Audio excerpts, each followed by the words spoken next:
across the desk to Nicholas Rushworth, who joins us once again for a look at the international papers. Nick, obviously many people talking about their top story today. That's the possible Brexit. I imagine that's dominating the front pages.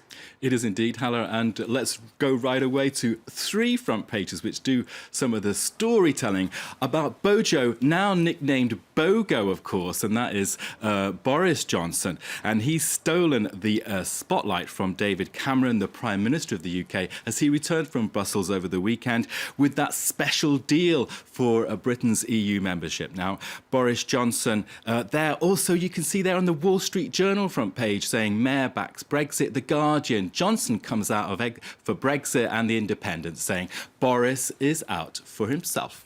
Well, even though he's explained why he's not going to support the EU membership, British Prime Minister he's doing this even though the Prime Minister has secured these key concessions, isn't he? Well, the key paper to read this Monday is the Daily Telegraph, Hala, where Boris Johnson spells out why he's gone against his PM and why Britain should leave. And I can give you some of the top quotes from there. The UK needs to be supportive of its friends and allies, but on the lines proposed by Winston Churchill, that is interested, associated, but not absorbed. Another quote, do not hug the skirts of the nurse in Brussels and do not refer all decisions to someone else. So, of course, cynically, critics will say decisions from someone else other than Boris isn't his real goal, about, eyeing up that Cameron job for himself, the Prime Minister's job. Of course, this whole issue, the bugbear, Europe for the Tories and against, they're in a massive spin about this. Indeed. Well, certainly the Telegraph not hiding its allegiance there with that front page. What about the papers here in favour of the UK remaining in Europe? Well, let's go to The Guardian with its editorial, which says that there is squabbling among the Tories and there is also a referendum on the 23rd of June, and the two things are totally different. Brits must see that they are not the same thing at all and they must not be drawn in. It says, do not leave Europe to the Conservatives.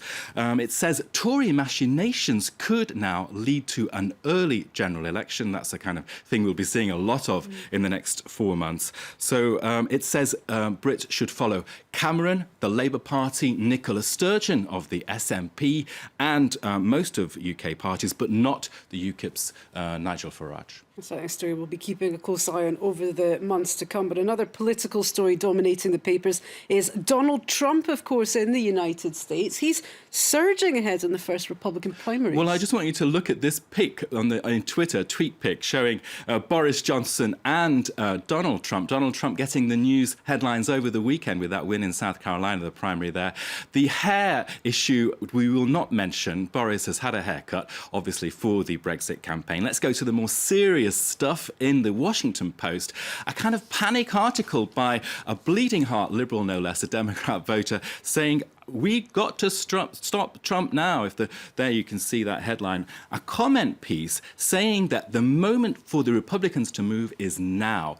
Donald Trump is not credible and they must choose Mark Rubio as their candidate, endorse him now and stop this. So, of course, I was in that journey prompted to look at another paper online, the National Review, which is actually very much on the right wing of American politics. Here we can see their headline there. And it's saying that the whole idea now that Donald Trump does in fact have momentum, is averaging about 31% in the primaries.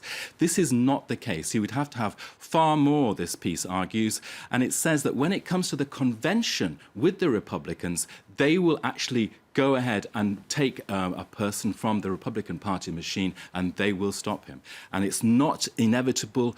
Trump's momentum is greatly exaggerated, is the argument. Well, this is something we hear a lot of, and yet he keeps winning. But let's move on. We've had Boris Johnson, Donald Trump. Let's move on to another political character, Vladimir Putin.